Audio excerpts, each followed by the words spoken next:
అమ్మలారా, ఈ రోజు ప్రతి గొడవ కారణం కంపారిజన్. మీకు ఇంతకు ముందు కూడా చెప్పిన, వాళ్ళకి ఇది ఉంది, మనకి ఇది లేదు.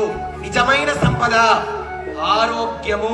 హెల్త్ ఈజ్ నిజమైన ఆరోగ్యము. ఇవాళ కోట్ల ఆస్తి ఉన్నవాడు చిత్రాన్నం కలిపితే పండుగ పూట చిత్రాన్నం తింటే ఏమైతుంది? అసిడిటీ, గ్యాస్ అంటాడు. ఉప్పు తింటే ఉమానం, పప్పు తింటే పైత్యం. పెద్దవాళ్ళు చెప్పి ఓకేనేనా? ఇన్ని కోట్ల ఆస్తి సంపాదించి కూడా నీ 5 వేళ్ళు నీ నోట్లకు సరిగ్గా పోనప్పుడు అది సంపదనా? సంపదనాది. ఎందుకమ్మా ఇతరులతో కంపేర్ చేసుకుంటున్నారు?